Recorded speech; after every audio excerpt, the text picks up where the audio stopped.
क्योंकि आज जो हमारे मेहमान हैं वो है एक चार्टर अकाउंटेंट। 80-90% के रिजल्ट रहते हैं, तो ये परसेंटेज बहुत कम है।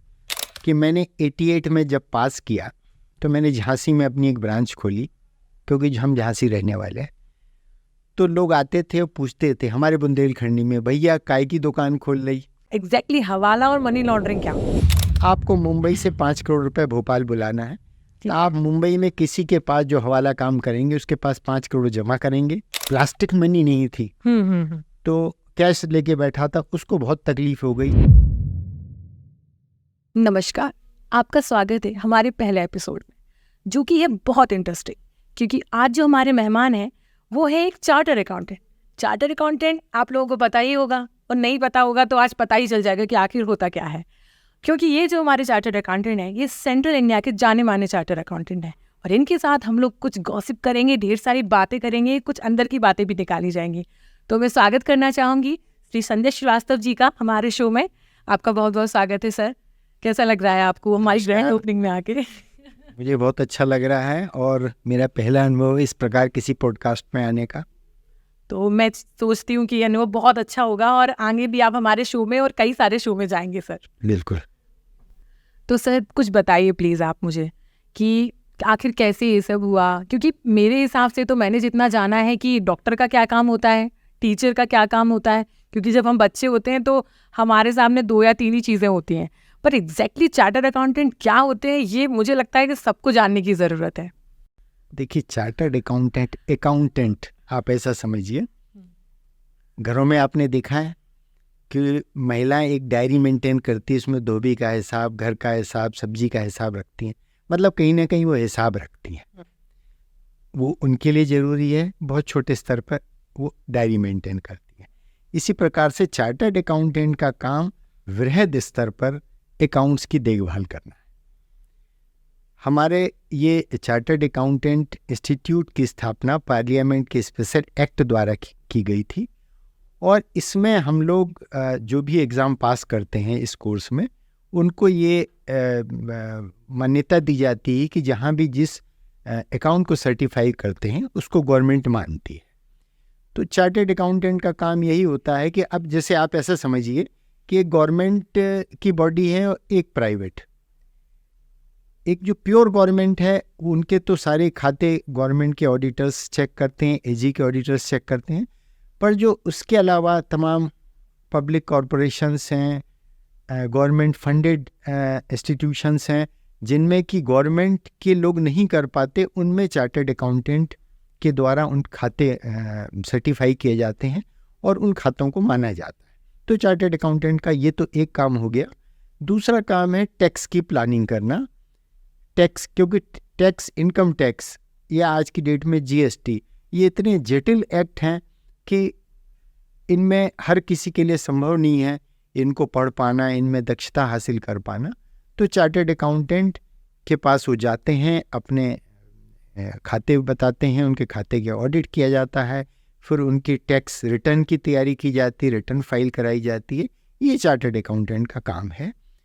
कुल मिला के ऐसा समझिए कि हम लोग खातों के डॉक्टर हैं, ठीक है। और इसीलिए डॉक्टर, जैसे डॉक्टर एक पूरे बॉडी की देखभाल करता है, वैसे चार्टर्ड अकाउंटेंट आपके खातों की देखभाल करता है। और शायद यही कारण है कि 1 जुलाई डॉक्टर्स डे के रूप में मनाया जाता है और सेक डे के रूप में। मुझे समझ में एग्जैक्टली सर समझ में नहीं आता था, पर आज आपने क्लियर किया तो पूरा समझ में आ रहा कि एग्जैक्टली ये कैसे होता है। तो ये भी आप हमारे व्यूवर्स को बताइए कि बच्चे ऐसा क्या करें, क्योंकि एक नई एज होती है, आफ्टर आई थिंक ये 12th के बाद ही ये सब चीज़ें स्टार्ट होती हैं। तो बच्चे क्या ऐसा करें, क्योंकि कई लोगों का आजकल एम हो गया, जैसे मुझे नहीं पता था जब मैं टीनेजर थी, क्योंकि मैं एक छोटे से टाउन से हूँ, वहाँ ये सब चीज़ें नहीं थी, क्योंकि वहाँ था या तो आप डॉक्टर बन जाओ या इंजीनियर बन जाओ, ज़्यादा होशियार हो तो IAS IPS बन जाओ। ये चार्टर्ड अकाउंटेंट का सिस्टम मुझे पता नहीं चलता था, क्योंकि मेरे ख्याल से जब सर आपको तो काफ़ी समय हो गया ये करे हुए, तो जब आपने ये किया होगा तो शायद मैं पैदा ही नहीं हुई होंगी काफ़ी टाइम। तो सर तब आपके सामने कैसे, ये क्या प्रेरणा कैसे मिली आपको कि ये आपको इस रास्ते पर जाना है और ये करना है? पहले तो ये बता दूं कि इसका जैसे आपने बताया कि नहीं पता था, तो एक बड़ा हास्यास्पद सा किस्सा है कि मैंने 88 में जब पास किया तो मैंने झांसी में अपनी एक ब्रांच खोली, क्योंकि हम झांसी रहने वाले हैं। तो लोग आते थे और पूछते थे हमारे बुंदेलखंडी में, भैया काय की दुकान खोल रही, ये प्रोडक्ट तो कुछ था नहीं। तो हमें बड़ी हंसी भी आती थी, पर साथ ही साथ ताज्जुब भी होता था, थोड़ा वो भी होता था कि हमारे इतना इसका व्यापक प्रचार प्रसार नहीं हुआ इस कोर्स का, कि लोग जानते ही नहीं है कि ये ऑफिस है, कि हम क्या बेच रहे हैं क्या नहीं बेच रहे हैं। तो ये तो अज्ञानता वाली बात थी। पर आज सीन पूरी तरीके से चेंज है। आज बहुत से लोग, बहुत से बच्चे, या ये कहिए कि बहुत ज़्यादा इसका व्यापक प्रचार हो चुका है। और ताज्जुब होगा आपको कि हमारे पीरियड में जो रेशो मेल फीमेल, यानी फीमेल हार्डली 1-2% इस कोर्स में आती थी, आज उनकी संख्या मोर देन 50%। वाह। मतलब लेडीज़ इस कोर्स से इतने ज़्यादा प्रभावित हैं कि वो इसमें ज़्यादा से ज़्यादा संख्या में आ रही हैं। ये एक बात हो गई। अब आपने एक क्वेश्चन और पूछा, प्रेरणा। तो ये भी एक बड़ा हास्यास्पद किस्सा है। मेरी इनिशियल पढ़ाई कानपुर में हुई है, हाई स्कूल इंटर मैंने कानपुर से किया है। मैं साइकिल से जाया करता था स्कूल, तो रास्ते में एक ऑफिस पड़ता था, एक, मुझे एग्जैक्ट तो ध्यान नहीं पूरा क्या नाम है, पर कोई गुप्ता जी हुआ करते थे, बहुत बड़ा उनका ऑफिस था। और तमाम जब जाता था बड़ी बड़ी गाड़ियाँ खड़ी रहती थी। 1988 का पीरियड ऐसा था जब गाड़ियाँ बहुत कम हुआ करती थी। ऐसे में कहीं बहुत रोज के रोज गाड़ियों का जमाव देखना तो कौतूहल होता था कि क्या है। तो मैं देखता था कि वो सीए।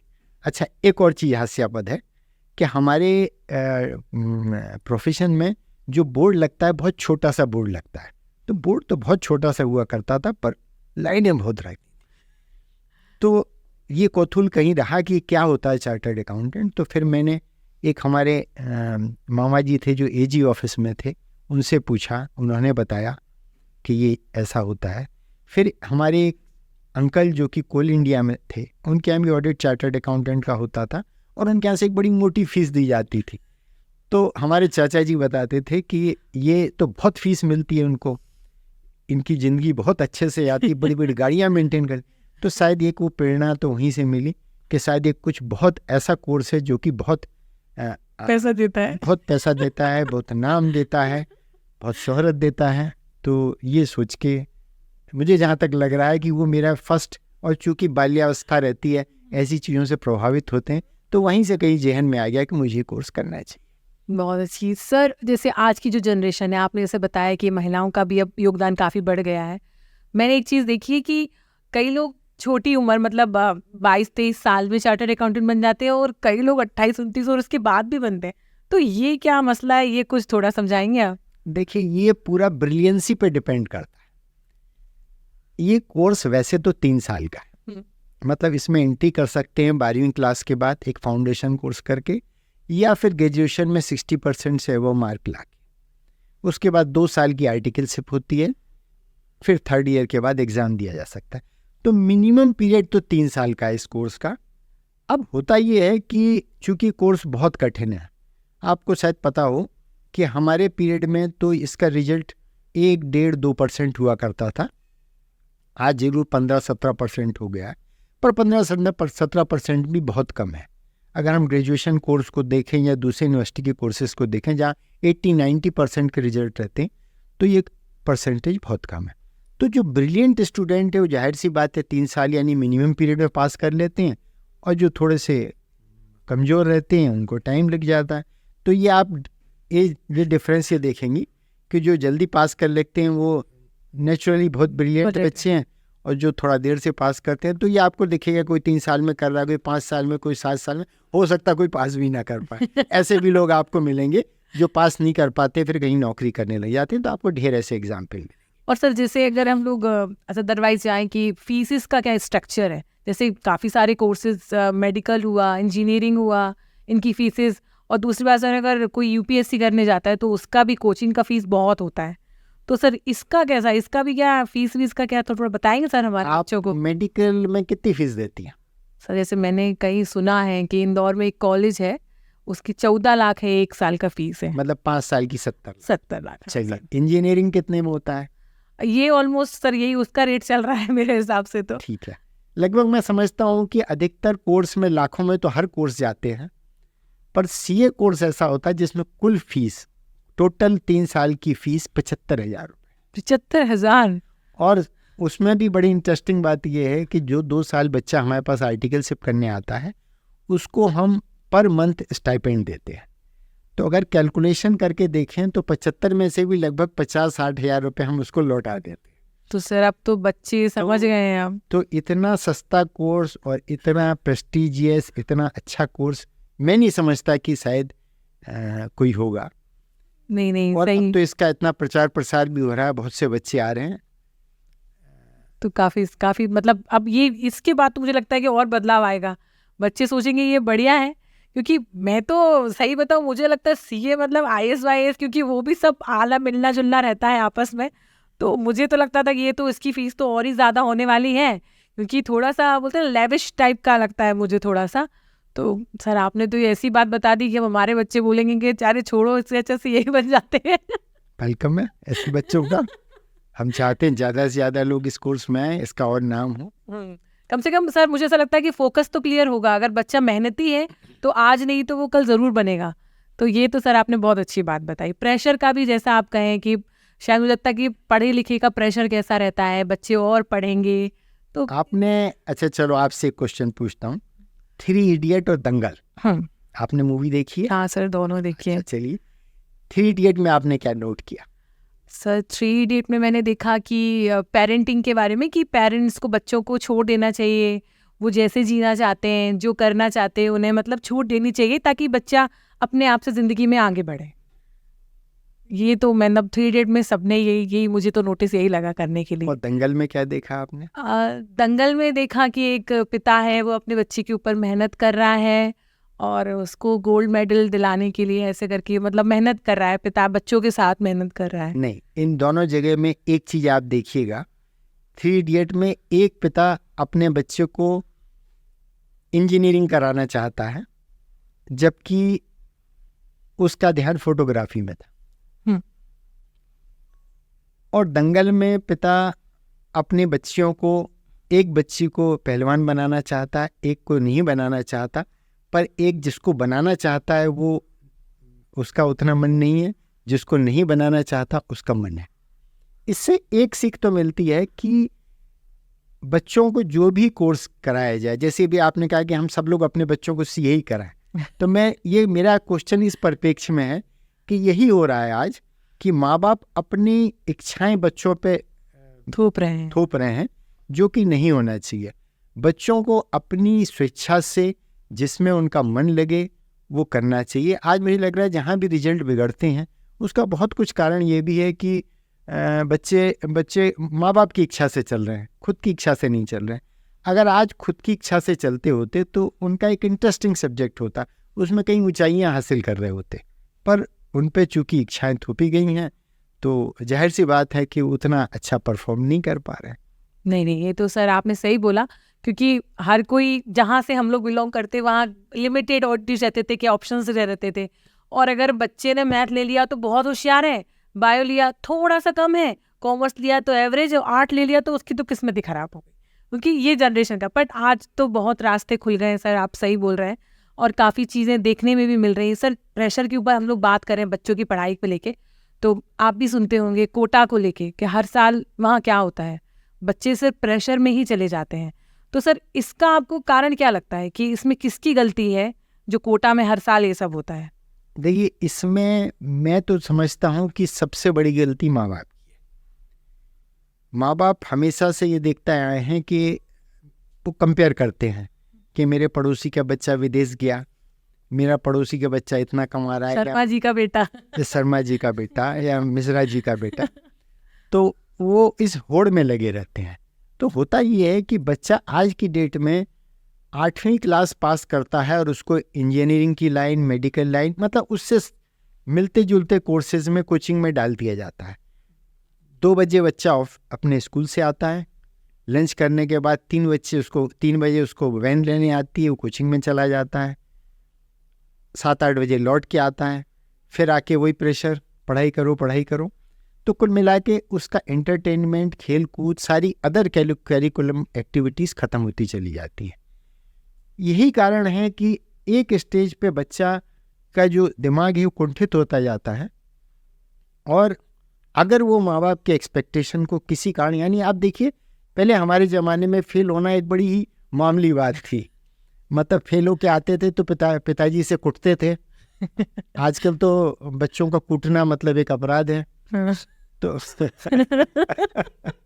तो कहने का मतलब ये है कि ये इतना बच्चा भी सेंसिटिव हो चुका है कि उसको लगता है कि मेरा रिजल्ट अगर ख़राब होता है तो मैं पता नहीं पिताजी क्या सोचेंगे, माताजी क्या सोचेंगे। और यही कारण है कि आत्महत्याएं इसीलिए हो रही है कि वो इससे डरा हुआ है कि मेरे पेरेंट्स की कितनी एक्सपेक्टेशन है और मैं नहीं फुलफिल कर पाया। तो मेरा तो सभी पेरेंट्स से कहना है कि आप अपनी इच्छाएं पे ना थोपें, नंबर एक बात, उनको फ्री हैंड दें। और साथ ही साथ बच्चों को तो सब चीज़ के लिए टाइम दें, उनका खेलने का टाइम, उनके इंटरटेनमेंट का टाइम, टीवी देखना अगर उसको अच्छा लगता है थोड़ा टीवी भी देखने दीजिए, खेलने दीजिए, और उसको ज़रूरत से ज़्यादा मत थोपें किसी भी चीज़ को, क्योंकि हर बच्चे की अपनी, हर बच्चे की कुछ बच्चे ऐसे होते हैं, ज़रूरी नहीं कि साइंस ही पढ़ें, कुछ आर्ट्स में भी अपना करियर बना के ले जाते हैं, कुछ ऐसे होते हैं हॉबीज़ में ही करियर बना के ले जाते हैं। तो उनको let them move according to their wishes, जो उनकी इच्छा है उस पर करें। सर बिल्कुल सही बोला आपने। तो अब हम थोड़ा सा ट्रैक अपना हटाते हैं, अब आपके ट्रैक की तरफ मैं आती हूँ। एक इंटरेस्टिंग क्वेश्चन मैं पूछना चाहती हूँ, मैं बहुत टाइम से था कि मैं किसी चार्टर्ड अकाउंटेंट से मिलूंगी तो ये क्वेश्चन ज़रूर पूछूंगी कि सर सुनने में आता है, मतलब फनी भी लगेगा आपको, ऐसा होता भी है, आप नहीं होता आप ये बताएंगे, सर ये ब्लैक मनी वाइट कैसे हो जाती है?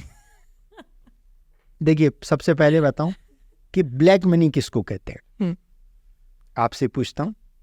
मैं तो सर आपको लिटरली बनाऊं, मुझे लगता था कि नोट काले हो जाते हैं।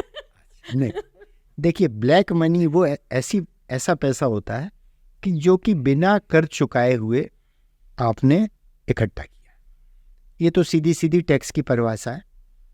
इसके अलावा घूस से कमाया गया पैसा, अनैतिक कार्यों से कमाया गया पैसा, गवर्नमेंट के फंड में, यानी अनैतिक कार्य में तो बहुत बड़ी डेफिनेशन है। तो ये पैसा जो जनरेट होता है ये ब्लैक मनी कहलाता है। ट्रेन की पटरी देखी आपने? जी जी सर बिल्कुल। ऐसा मान लीजिए कि ट्रेन की 2 पटरियां चली जा रही हैं, एक ब्लैक मनी है एक वाइट मनी है। ट्रेन की पटरी का कभी मिल जाती तो क्या होता है? एक्सीडेंट हो जाता है। तो ठीक यही बात इसमें भी लागू होती है। जब ब्लैक मनी वाइट मनी मिलती है तो कहीं ना कहीं विस्फोट होता है, कहीं ना कहीं गड़बड़ होती है। तो ब्लैक मनी जहाँ तक है, ब्लैक मनी से दूर ही रहना चाहिए। ब्लैक मनी कहीं भी ऐसी चीज़ों में नहीं पड़ना चाहिए। इसमें कुछ हद तक ये ज़रूर हो सकता है कि आप टैक्स प्लानिंग कराएं। टैक्स प्लानिंग में ही हम लोग एक्सपर्ट माने जाते हैं, मतलब आपके ट्रैक को ठीक करना। पर कभी भी ऐसे रास्ते नहीं अपनाएं जिसमें कि प्योरली यानी गलत तरीके से, जैसे कि एक एग्जाम्पल बताता हूँ कि ऐसे बहुत सारे केसेस हैं कि एक नेताजी ने सफ़ेद मूसली करके उगा के बता के उन्होंने अपनी करोड़ों की इनकम खाते में जमा कर दी, 2 नंबर की। बाद में जांच हुई तो वहाँ तो खेती नहीं था, सफ़ेद मूसली उगी ही नहीं थी। तो ऐसी चीज़ें, यानी गलत तरीके से आपने ब्लैक मनी को वाइट किया। वाइट करना मीन्स उस ब्लैक मनी को पैसे को जिसकी परिभाषा नहीं है अपने बैंक में जमा कर देना, वो आपका वाइट हो गया, बैंक में जमा हुआ। तो ऐसे कार्यों में नहीं पड़ना चाहिए। तो मैं तो यही सजा दूंगा। बाकी करने वाले करते हैं, उसकी सज़ा भी पाते हैं, उसके बहुत सारे प्रोविजंस भी हैं, जेल जाने के प्रोविजंस भी हैं, बहुत एक पूरा का पूरा कानून है उसके पीछे। इससे आगे बढ़ते हैं सर। अब हम पूछना चाहती हूँ, कई लोग पूछना चाहते हैं सर ये हवाला क्या होता है, हवाला और मनी लॉन्ड्रिंग, क्योंकि आज मुझे चार्टर्ड अकाउंटेंट मिल गए हैं तो मैं अपने सारे थॉट्स क्लियर करना चाहती हूँ। ये एग्जैक्टली हवाला और मनी लॉन्ड्रिंग क्या होता है? बड़ा इंटरेस्टिंग क्वेश्चन पूछा आपने। हवाला, देखिए हवाला मतलब ये होता है कि बिना पैसे को ट्रांसफ़र किए पैसा पहुंच जाना। ये तो जादू हो गया सर। हाँ, ऐसे जादू नहीं है, ये एक इसके पीछे भी बहुत से लोग जो अनऑथराइज्ड लोग हैं वो सक्रिय हैं। ऐसा होता है, मैं एग्जांपल शॉर्ट में दे दूं, आपको मुंबई से 5 करोड़ रुपए भोपाल बुलाना है, तो आप मुंबई में किसी के पास जो हवाला काम करेंगे उसके पास 5 करोड़ जमा करेंगे, वो उस पर कुछ कमीशन काटेगा। जो कमीशन यहाँ वाला एजेंट और भोपाल वाला दोनों बांटेंगे, और वो अपने किसी तरीके से आपको कोई ट्रिक बताएगा। जनरली कोई नोट का नंबर रहता है कि वो नोट का नंबर आधा रहेगा, आधा उधर रहेगा। वो जब इधर वाला भोपाल वाले को दिखाएगा तो उसको 5 करोड़ दे दिया जाएगा। तो ये नगद यानी मूव नहीं हुआ, पर नगद एक तरीके से इधर मूव हो गया। हवाला का काम जनरली क्या 100% काले धन का ही ट्रांसफर करने के लिए किया जाता है, क्योंकि अगर एक नंबर का होगा तो आदमी बैंकिंग ट्रांजेक्शन से करेगा, RTGS करेगा, नेफ्ट करेगा। तो ये हवाला और मनी लॉन्ड्रिंग नहीं, मनी लॉन्ड्रिंग अच्छा वो अलग है। अच्छा मनी लॉन्ड्रिंग एक तरीका है आपके काले धन को सफेद करने का। ओके। जैसे कि ये अभी एग्जाम्पल सफेद मूसली वाला ही था। हाँ। कि नेताजी के पास पैसे पड़े हुए हैं और उनको वाइट करने हैं, तो उन्होंने क्या किया, सफेद मूसली की खेती बताई और वो पैसे की रसीदें कहीं से जुगाड़ी मंडी से और बैंक में जमा कर दिया। तो ये हो गई मनी लॉन्ड्रिंग, मतलब ब्लैक मनी को वाइट मनी में कन्वर्ट कर या तो ये कर दिया, या कोई फर्जी बिजनेस बता के आज कहीं से मान लीजिए घुस के पैसे आ जाएं 50 लाख रुपए, हम उसको बैंक में जमा करना चाह रहे हैं, तो हम क्या करेंगे, 1-2 बिजनेस फर्जी टाइप के क्रिएट कर देंगे, कुछ खरीद बेची बता के, और फिर उस पैसे को कन्वर्ट करके बैंक में जमा कर दे। ये मनी। सर मैं नेक्स्ट क्वेश्चन अब पूछना चाहूंगी, ये टैक्स से रिलेटेड है। सर ये टैक्स हेवन कंट्रीज क्या है? हेवन, हाँ, हेवन का मतलब जानती हैं? स्वर्ग। तो टैक्स हेवन से मतलब है जहां आपको स्वर्ग सा एहसास हो टैक्स के मामले में। कुछ कंट्रीज ऐसी हैं जिन्होंने ऐसे प्रोविजन कर रखे हैं कि फॉरेनर्स के लिए, विदेशी नागरिकों के लिए, अगर वो आते हैं तो उनके लिए टैक्स फ्री है। मतलब जैसे इंडिया में 30% टैक्स रेट है, वहाँ या तो बहुत मिनिमम है या बिल्कुल नहीं है। तो ऐसे कंट्रीज टैक्स हेवन कंट्रीज कहलाते हैं। ये लोगों को अट्रैक्ट करने के लिए है ताकि बाहर के लोग आएँ, उनके यहाँ अपने बिजनेस सेटअप करें वगैरह वगैरह। कुछ कंट्रीज़ हैं, पनामा है, मॉरिशस है, एक कैमन आइलैंड है, बर्माज हैं, ये कुछ कंट्रीज, ऐसे और भी कंट्रीज़ हैं। तो ये टैक्स हेवन कंट्रीज़ कहलाते हैं। और सर ग्रे लिस्ट और ब्लैक लिस्ट मैंने सुना, ये क्या होता है? अच्छा मैं बहुत पढ़ के आप बहुत पढ़ के आई हैं, मुझे लगा रियली। देखिए क्या है कि ये FATF है ना, फाइनेंशियल एक्शन टास्क फोर्स है। ये एक बनी हुई है जो कि कंट्रोल करती है जो अपने क्या कहते हैं टेररिस्ट फंडिंग होती है या इस प्रकार की जो फंडिंग होती है, इनको रोकने के लिए। तो ये मतलब इसके 40 कंट्रीज सदस्य हैं। अच्छा। और इन्होंने एक लिस्ट जारी करी है बेसिकली, जो कि एक ब्लैक लिस्ट और ग्रे लिस्ट। ठीक है, ब्लैक लिस्ट ऐसी है जहाँ पे ये लोग कंट्रोल, इनको बहुत मॉनिटरिंग की ज़रूरत पड़ती है, क्योंकि वो कंट्रीज़ में जो ये मनी लॉन्ड्रिंग या स्मगलिंग या फिर जो आपके टेररिस्ट एक्टिविटीज़ के फंड हैं, ये इन पे कोई अंकुश नहीं लगा पा रहे हैं। तो ये 3-4 कंट्रीज़ हैं जो कि ब्लैक लिस्टेड हैं। ग्रे कंट्रीज़ में करीब 22 कंट्रीज़ हैं जिनमें वो भी हालांकि इन्वॉल्व हैं इन चीज़ों में, जो कि पर थोड़ा सा कम है बेसिकली ब्लैक की अपेक्षा। तो ये इन कंट्रीज़ को जनरली कोई फंडिंग नहीं मिल पाती है, जो विश्व बैंक के जो फंडिंग रहती है या फिर जो दूसरे जगह से लोग इन्वेस्ट करने आना चाहते हैं वो अट्रैक्ट नहीं होते, क्योंकि उनका पैसा सेफ नहीं रहता है। तो ये उन लोगों ने एक ब्लैक लिस्ट और एक ग्रे लिस्ट जारी की हुई है, इसका मतलब है। सर एक क्वेश्चन, पाकिस्तान कौन सी लिस्ट में है, ग्रे में या ब्लैक में? पाकिस्तान कौन सी लिस्ट में? पाकिस्तान ग्रे में है, क्योंकि ब्लैक लिस्ट में तो केवल 3 ही है। हाँ। ईरान, नॉर्थ कोरिया और म्यांमार। अच्छा। तो फिर वो उसमें ही है, या फिर पाकिस्तान होना चाहिए ग्रे में, I am not sure. Black में ही होना चाहिए उसे। हाँ, लेकिन ठीक है, ग्रे में भी होगी तो भी ठीक है। लेकिन सर ये सब चीज़ें जैसे होती हैं, कई टैक्स हेवन कंट्रीज हुई, टैक्स को लेकर लोग चोरी करते हैं, कई लोग टैक्स चोरी करते हैं सर। तो टैक्स चोरी मतलब जैसे आपके पास भी आते होंगे कई लोग, आपको समझ में आ जाता है ये इंसान टैक्स चोरी कर रहा है, सच बोल रहा है या झूठ बोल रहा है? ये बड़ा पर्सनल क्वेश्चन है। नहीं, आप समझ तो जाते वैसे होंगे। नहीं, देखिए क्या होता है कि टैक्स, हम लोग चार्टर्ड अकाउंटेंट कभी भी टैक्स चोरी में मदद नहीं करता। We are tax planners. Tax चोरी में मदद करना तो एक अपराध हो। तो हम लोग टैक्स प्लानिंग करवाते हैं, उनको जो कानूनी रूप से जो तरीके हैं वो बताते हैं ताकि वो अपना टैक्स बचा सकें।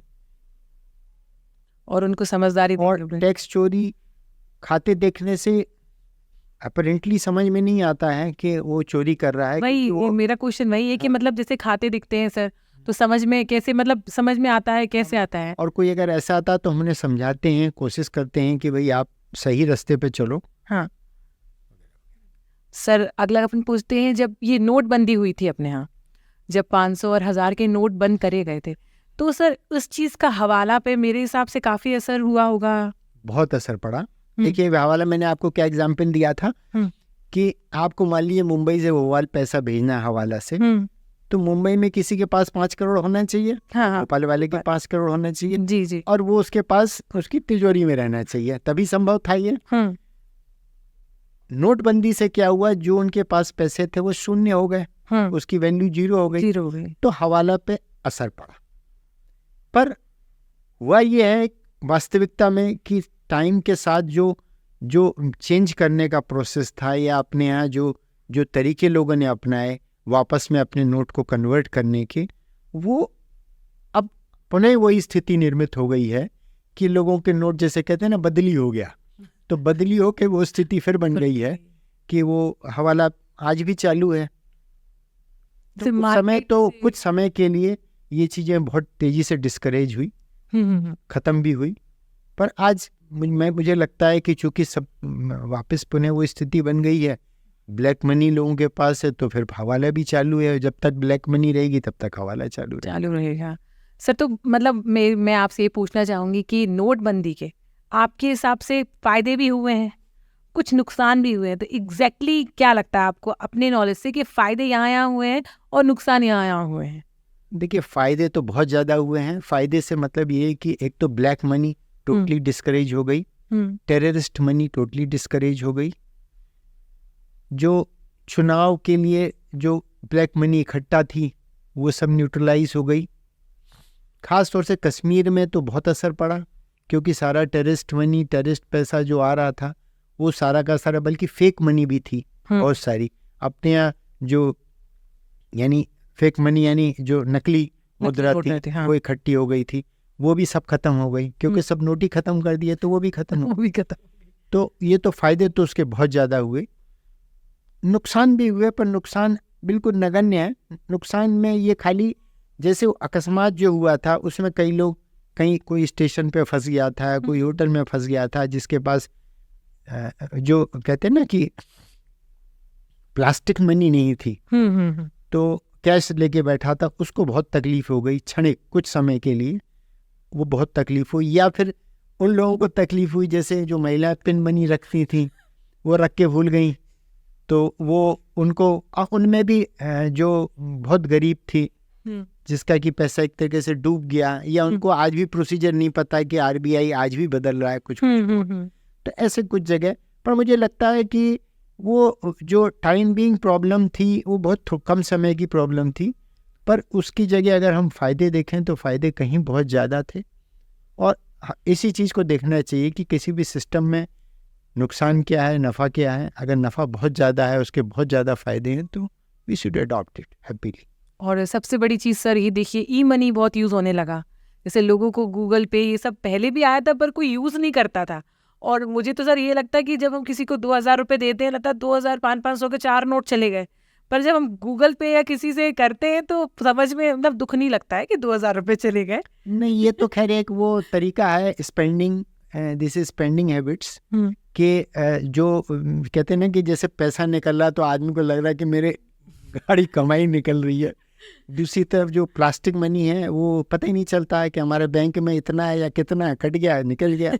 तो ये तो खैर एक चीज़ है। हाँ, ये बात जरूर कि हवाले ये नोटबंदी के बाद इसका चलन बहुत तेज़ी से बढ़ा है, एक बड़ी अच्छी बात है। आज देखिए आप ठेले वाले, पान वाले, जरा जरा सी गुमठी वाले उनके वाले हैं। वो पेटीएम QR कोड लेके बैठे हुए हैं, QR कोड लेके बैठे हैं, एंड दे आर एजुकेटेड। और बड़ा अच्छा बैंकिंग एक चलन चालू हो गया, क्योंकि कैश के उसको वो कर रहा है, डिस्करेज कर रहा है। अच्छी बात है। हाँ, आज हर इंसान का बैंक अकाउंट तो है कम से कम, बैंक जो पहले नहीं होती थी ये सब चीज़ें। तो सर जैसे हम कश्मीर पे पहुंचते हैं, तो कश्मीर में जब नोटबंदी हुई तो आपने बताया जैसे कि वहाँ, तो सर आपकी, क्योंकि आप तो गए भी होंगे आई थिंक कश्मीर, तो क्या मतलब चेंजेस आपको दिखे कि कश्मीर में पहले और अब में क्या चेंजेस दिखे आपको, बताएंगे? देखिए, आपने अगर नोट किया हो तो जैसे ही नोटबंदी हुई उस समय कश्मीर में जितनी टेररिस्ट एक्टिविटीज हैं बिल्कुल स्टॉप हो गई। पत्थरबाजी जैसा कुछ भी, ये सब पत्थरबाजी या तमाम जो गोली सुरक्षा बलों पे हमला चले, हाँ, या फिर और तमाम इस टेररिस्ट एक्टिविटीज, इन सब पे एकदम ही अंकुश लग गया। हाँ सर, कुछ समय के लिए कि जब तक फिर उनके नोट चेंज हुए होंगे या जो भी हुआ होगा, तो इससे बहुत फर्क पड़ा। एक तो देखिए सबसे अच्छा कि वहां तो फेक मनी की भी बहुत आशंका थी, होगी भी, तो फेक मनी तो एक्सचेंज हुई नहीं, तो उतना तो डिस्करेज हो ही गया। एक मान लीजिए वहां पे किसी के पास जो फंडिंग पड़ी है, सपोज करो 5 करोड़ है, उसमें 80% या 90% फेक करेंसी थी, तो उसका 4.5 करोड़ तो पानी हो ही गया, जो कि चेंज ही नहीं हुआ। 50 लाख बचा, 50 में भी चेंज होने में टाइम लगा। तो आपने नोट किया होगा कि उस पर्टिकुलर टाइम में लगभग 5-6 महीने काफी घटनाओं में कमी हुई। दिस इज गुड थिंग कि वहां पे एक बड़ा अच्छा इसका असर हुआ कि इन चीजों पे तुरंत अंकुश लगा। दूसरी बात, इलेक्शन में इस पैसे का बहुत यूज होता था, वो चूंकि डिस्करेज्ड ही हो गया, पैसा जीरो हो गया, तो इलेक्शन में भी नहीं लग पाया, तो उन सब के फायदे किस्म। तो अपन देखेंगे तो फायदे ज्यादा हुए हैं मेरे हिसाब से हुए हैं। और मतलब एक दूर की सोच देखना हमारे प्रधानमंत्री जी का, तो ये बहुत अच्छा निर्णय रहा, बहुत अच्छा और सही है सर। तो सर अब आप हमारे व्यूवर्स को कुछ ऐसा बताइए जिस कहानी ने या जिस चीज़ ने आपकी लाइफ को एकदम चेंज किया, क्योंकि हमारी लाइफ में एक टर्निंग पॉइंट रहता है सर, सबकी लाइफ में होता है। जैसे मेरी भी अब लाइफ में सोच रही हूँ कि as a wife, as a mother, as a कुछ भी, तो सब चेंजेस रहता है। तो जैसे मैं सोचूं कि ये मेरा टर्निंग पॉइंट है, तो सर आपकी लाइफ में भी कोई ना कोई टर्निंग पॉइंट हो गई होगा। देखिए, टर्निंग पॉइंट तो नहीं, मैं आप दूसरी चीज़ पे आपको मोड़ना चाहूँगा कि जो मैंने एक चीज़ देखी कि बी पॉजिटिव। अपने पास हर चीज़ के 2 नज़रिए रहते हैं, एक पॉजिटिव नज़रिया, एक नेगेटिव नज़रिया। मैं आपसे एक क्वेश्चन करता हूँ, चलिए। एक फर्ज कीजिए, एक सिचुएशन है कि आपके पति, बच्चे सब एक ब्रेकफास्ट टेबल पे बैठे हुए हैं, बच्चे को स्कूल जाना है, आप हाउस वाइफ है, ठीक है, आपके हस्बैंड को अपने मीटिंग में जाना है, बहुत इंपॉर्टेंट मीटिंग है, बच्चे का भी स्कूल जाना है, उसका स्कूल का टाइम हो रहा है, सब ब्रेकफास्ट कर रहे हैं। अचानक बच्चे से, जैसे होता छोटे बच्चे से, कप डुल गया, और उसका दूध गिर गया, आपके हस्बैंड के सूट पे गिर गया, ठीक है, आपका एक्शन क्या रहेगा? सब बच्चे को डांटते हैं मोस्टली तो हम लोग के, क्या कर रहे हो, ढंग से काम नहीं करते हो, और हस्बैंड मुझ पे चिल्लाएंगे कि ढंग से बच्चे को नहीं संभालते हो। कई बार आदमी एक आध ये भी हो जाता कर देगा, ठीक है कि नहीं? हाँ। अब इस दोनों चीज में सिचुएशन को विजुलाइज कीजिएगा कि जैसे ही हस्बैंड ने बच्चे को चाटा मारा, वो जोर से रोने लगा, ठीक है। अब आप उसको चुप कराने लगी, वो थोड़ा टाइम लगा, फिर चूंकि बच्चा है, माँ हो आप, तो आप उसको नाश्ता तो कराओगी, जल्दी नाश्ता कराया, हस्बैंड दौड़ के वॉशरूम में गए, उन्होंने अपने चेंज किए कपड़े, दोनों का टाइम टूट गया।